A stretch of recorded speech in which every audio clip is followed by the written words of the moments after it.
বেড়াতে যেতে কার না ভালো লাগে, আর গন্তব্য যদি হয় সবুজে স্নিগ্ধতায় ভেজা, নীল আকাশ দিয়ে ছাওয়া, হিমালয়ের কোল ঘেঁষা এবং অজস্র পাহাড়, নদী, হ্রদ, ঝর্ণা, বরফ আর মনাস্ট্রি দিয়ে সাজানো কোনো জায়গা, তাহলে তো কথাই নেই। আমি বলছি ভারতের একেবারে উত্তর পূর্ব সীমান্তে অবস্থিত অরুণাচল প্রদেশের কথা। অরুণ অর্থাৎ সূর্যের প্রথম আলোয় আলোকিত হওয়া এই রাজ্যটিতে প্রকৃতি যেন তার সবটুকু সৌন্দর্য উজাড় করে দিয়েছে। সে সৌন্দর্য দেখে মুখ দিয়ে আপনা থেকেই বেরিয়ে যায়, আহ কি দেখিলাম, জন্ম জন্মান্তরেও ভুলিব না। আজকে সেই অরুণাচল প্রদেশ ভ্রমণের গল্প নিয়েই হাজির হয়ে গিয়েছি আমি, সুমনা, আর আপনারা দেখছেন আমার চ্যানেল দ্য বহু গার্ল। তাহলে চলুন জার্নি শুরু করা যাক। 13ই নভেম্বর 2025, দমদম বিমানবন্দরে ভোর 5:40 গুয়াহাটি যাওয়ার ফ্লাইট। বাড়ি থেকে আমরা যখন ব্যাগপত্র নিয়ে রওনা দিলাম, শহর কলকাতা তখনও কুয়াশার চাদর জড়িয়ে গভীর ঘুমে আচ্ছন্ন। বাতাসে হালকা শিরশিরে ভাব, সঙ্গে একদম নতুন এক গন্তব্যের হাতছানি।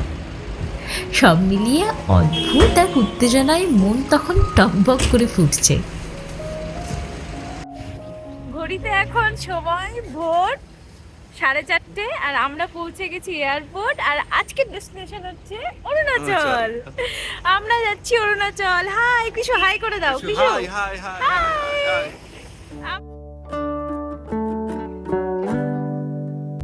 লাগেজ ড্রপ এবং সিকিউরিটি চেকিংয়ের ফর্মালিটি সেরে আমরা যখন ফ্লাইটে উঠে বসলাম, তখন পূবের আকাশে একটু একটু করে ভোরের আলো ফুটতে শুরু করেছে। আর ফ্লাইট মাঝ আকাশে পৌঁছতেই সাক্ষী হলাম দুর্দান্ত এক সূর্যোদয়।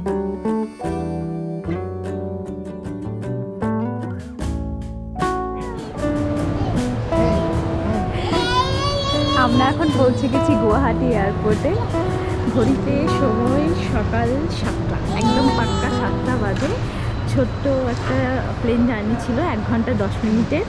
খুব সুন্দর এসেছি। কৃষু খুব ভালো ঘুম দিয়েছে এবং সকালের যে সূর্যোদয়ের যে ভিউটা, সানরাইজ ভিউ এত সুন্দর, বহুদিন পর এত সুন্দর সানরাইজ দেখলাম, মানে দুর্ধর্ষ লাগলো। সো এবার আমরা বেরোবো, বাইরে আমাদের গাড়ি ওয়েট করছে। এবার আমরা রওনা দেব অরুণাচলের উদ্দেশ্যে, গুয়াহাটি থেকে অরুণাচলের উদ্দেশ্যে। আজকে আমাদের প্রথম ডেস্টিনেশন হচ্ছে শেরগাঁও। একটু প্ল্যানটা বলে নিই।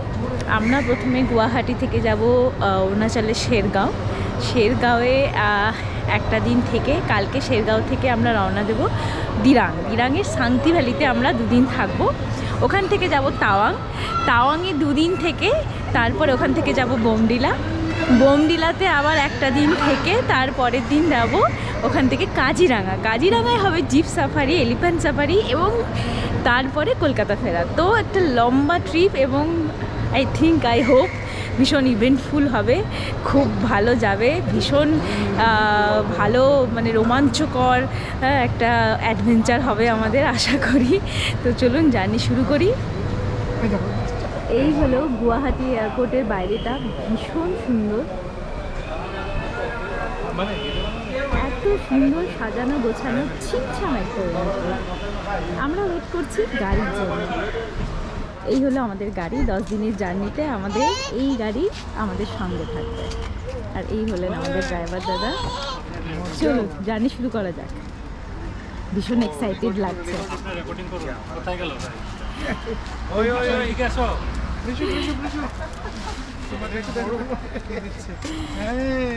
এখানে একটা ছোট্ট করে বরণ করা হচ্ছে আমাদের। ভীষণ আন্তরিক এবং ভীষণ ভীষণ ভীষণ আমার একটা চকলেটও গিফট করলো, দারুণ লাগছে।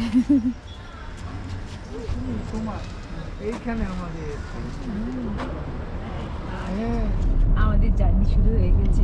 এই যে টিসু, এই দেখ, এই দেখ। তো কৃষু এখন ফুল এনজয় করছে, মানে ভীষণ এনজয় করছে কৃষু। আর আমরাও এনজয় করছি। রাস্তা তো খুব ভালো, যা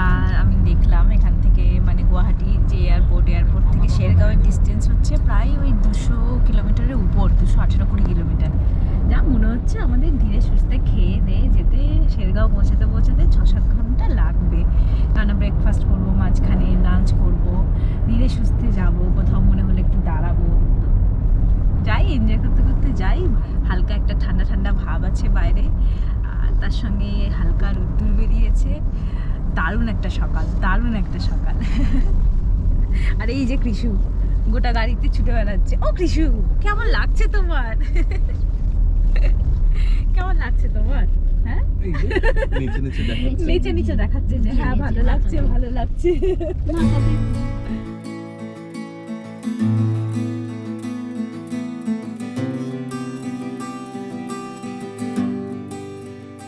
ঘড়িতে এখন সময় 8:30, মানে প্রায় 8:45 কাছাকাছি। প্রচণ্ড খিদে পেয়েছে সবার, তো ব্রেকফাস্ট করার জন্য দাঁড়ালাম একটা জায়গায়, দেখি কি পাওয়া যায় ব্রেকফাস্টে। আর বেশ রাস্তাঘাট এখানে খুব সুন্দর রাস্তা, কোথাও কোনো ভাঙা চোরা গর্ত কিচ্ছু নেই, দুপাশে গাছ সবুজে ঢাকা, দারুণ রাস্তাঘাট। চলুন দেখি ব্রেকফাস্টে কি পাওয়া যায়। আমাদের ব্রেকফাস্ট চলে এসছে, এই হলো লুচি সবজি, আর এই ছোলা ভাটুরা। বাবা কি সাইজ ছোলা ভাটুরা! মোটামুটি এই দুটো খেলেই পেট ভর্তি হয়ে যাবে, একার পক্ষে খাওয়া সম্ভব নয় এরকম সাইজ। কেমন স্বাদ, কিরকম? ভালো ভালো। ও কিছু খেয়েছো? ভালো ভালো খেয়েছো?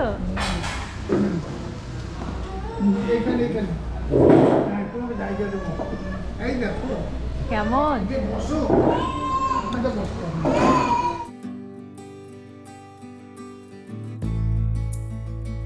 তারপর ব্রহ্মপুত্র নদীকে পেছনে ফেলে সবুজের ছায়ায় ঢাকা আসামের আঁকা বাঁকা কালো পিচের রাস্তার উপর দিয়ে ছুটে চলল আমাদের গাড়ি। এতটাই সুন্দর সে রাস্তা যে সত্যি বলছি, ওই এক পলকের একটু দেখাতেই আসামের প্রেমে পড়ে গেলাম আমি।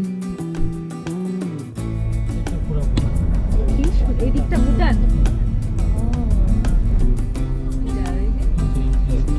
এই দিকে হচ্ছে ভুটান, এইটা দিয়ে।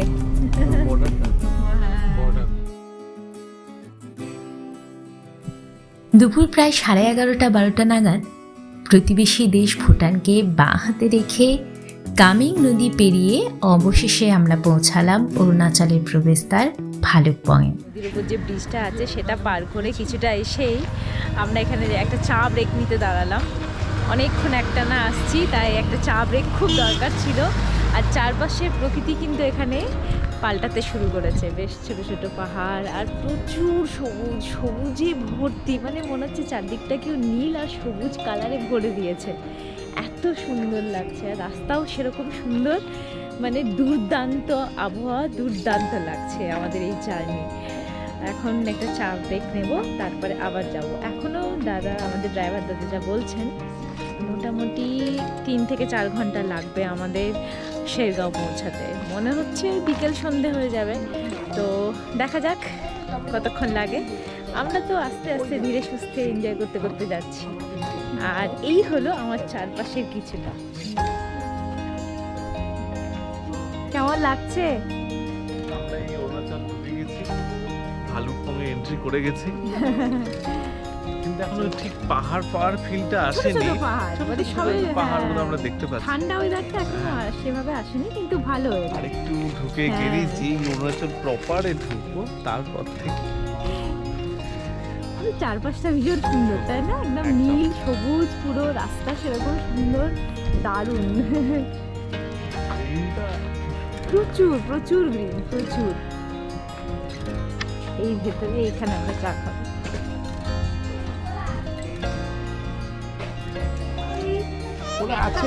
কেমন লাগছে?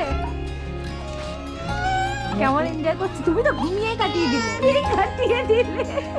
আচ্ছা, সেটা বলা যাবে না।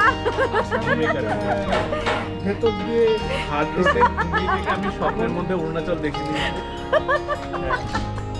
চোখে দেখিনি, ফিল করেছি। সেটা ভিডিওটা আমাদের করা হয়নি, একটা স্টিল ফটো আছে দেওয়া আছে। হবে। মোটামুটি বাবা 2-3 ঘন্টা একদম পেছনে সিটে শুয়ে লম্বা একটা ঘুম দিয়েছে, পুরো বাড়িতে শোয়ার মতো। আর আপনারা ভালো করেছেন।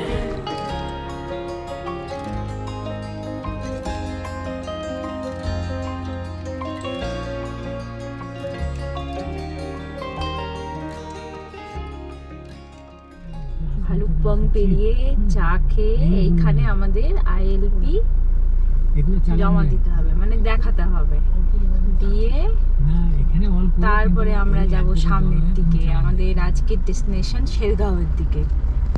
এই যে, আর এখানে সবাই গল্প করতে ব্যস্ত। হাই, গল্পের থেকে বেশি কলা গাছ এখানেও পাওয়া যাচ্ছে। কি কলা গাছ কাণ্ডও আছে, পাওয়া যাচ্ছে। কোন জঙ্গলে ভাবছে এক কাঁদি কলা নিয়ে যাবে কিনা সবাই। না চারা ওখানে চারাও নিয়ে যাবে বলছে, কলাও নিয়ে যাবে বলছে। বহু পাহাড়ে কলা গাছ তো। চলো কটা চারা গাছ নিয়ে যাই, আমাদের ওখানে লাগাবো। আর এই যে আমি আর কৃষু। ও কৃষু, মহারাজ বাবু, ও কৃষু, কেমন লাগছে তোমার? মহারাজ বাবু খুব ছোট করালে আমাকে তুমি খাওয়ার সময়। প্রসঙ্গত বলে রাখি, ভারতের যে কোনো জায়গা থেকে অরুণাচলে বেড়াতে যেতে হলে একটি ইনার লাইন পারমিট বা আইএলপির প্রয়োজন হয়। ভালো হয় যদি যাওয়ার আগেই এই ইনার লাইন পারমিটটি করে নেওয়া যায়।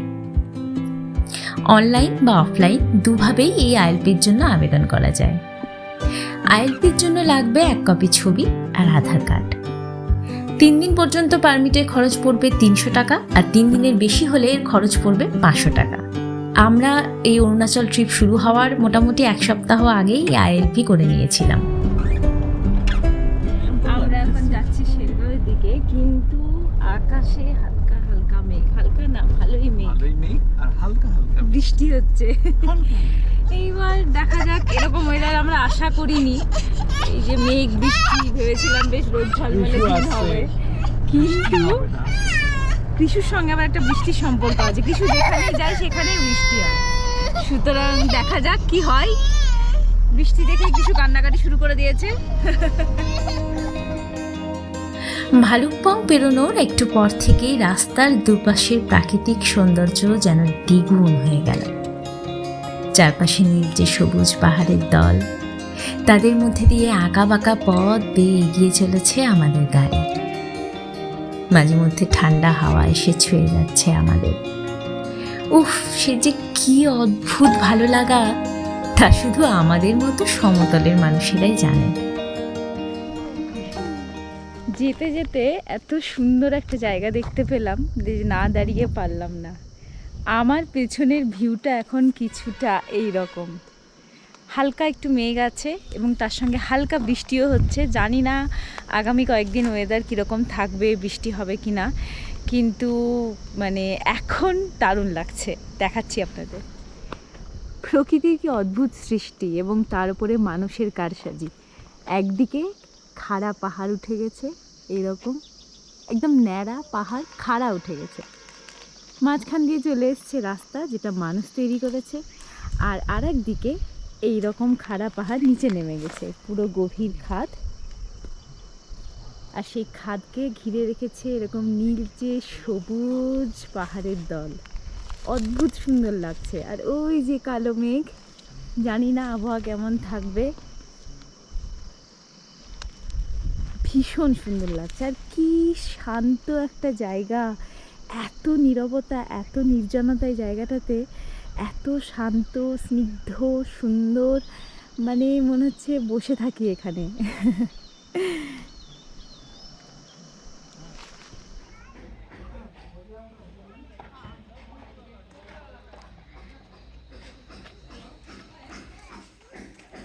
ঘড়িতে এখন সময় প্রায় 2:30 কাছাকাছি। আমরা এখনও শেরগাঁও পৌঁছতে দেরি আছে, তাই মাঝখানে একটা জায়গায় লাঞ্চ করার জন্য দাঁড়ালাম। ওই ঠান্ডা ঠান্ডা ওয়েদার, ভাবছি থুকপা খাবো, আর কৃষু তো ফুল এনজয় করছে।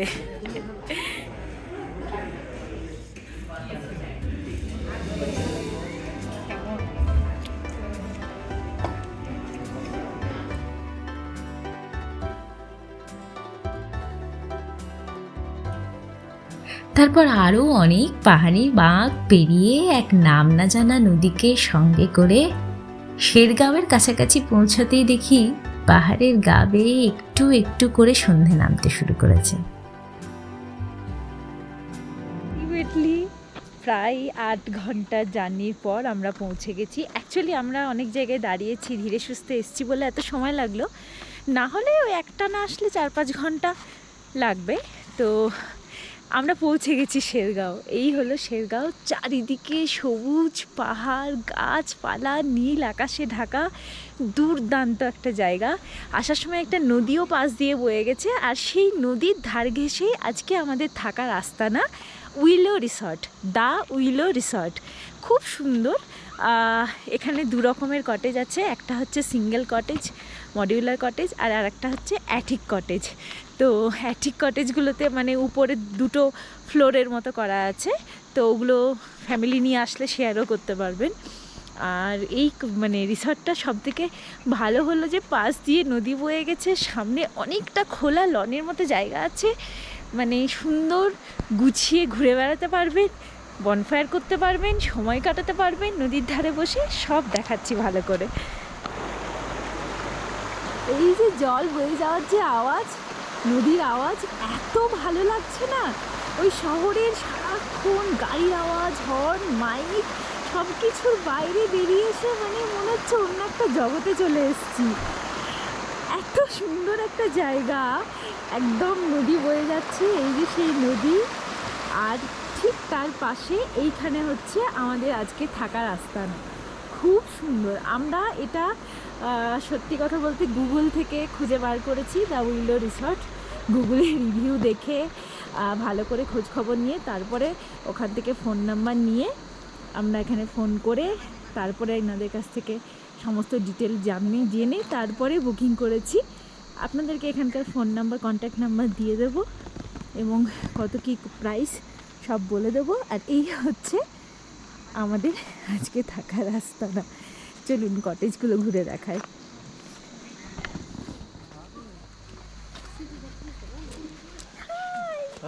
কৃষ্ণ তো ফুল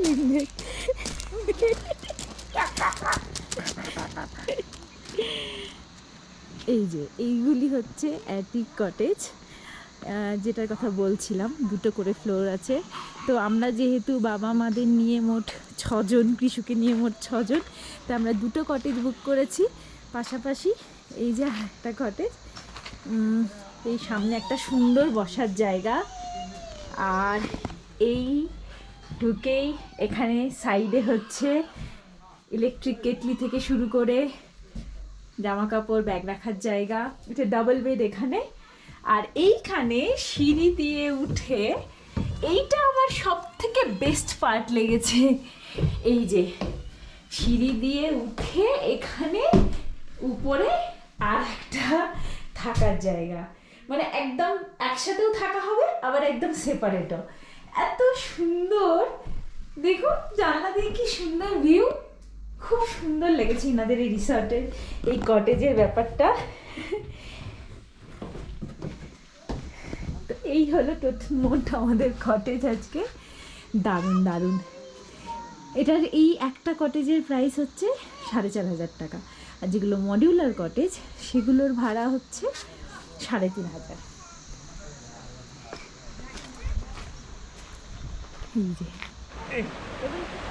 কি করছো দুজনে? কৃষু কি করছো? ও কৃষু, কৃষু এখানে এসে পাগল হয়ে গেছে। জুতো পুতো সব খুলে দিচ্ছে, জুতো খুলে দিচ্ছে, শুধু দৌড়ে বেড়াচ্ছে।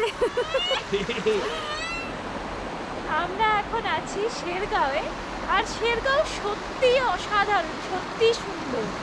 মানে ভাবুন একবার এরকম নদীর ধারে বসে, নদীর পাশে বসে এক কাপ গরম চা খাচ্ছেন বা সকালবেলা গরম গরম ম্যাগি খাচ্ছেন, তার আমেজটাই আলাদা। দুর্দান্ত লাগছে, দুর্দান্ত। মানে এই সারাদিন জার্নি করে আসা মনে হচ্ছে যেন সার্থক। এখনও অবধি অরুণাচল আমাদেরকে যেটুকু দিল, মানে যেটুকু উপহার দিয়েছে, অসাধারণ লেগেছে। অসাধারণ ভিউ, অসাধারণ প্রাকৃতিক সৌন্দর্য। আমরা তো এনজয় করছি, আমি কৃষু আমরা সবাই খুব এনজয় করছি, আপনারাও চলে আসুন।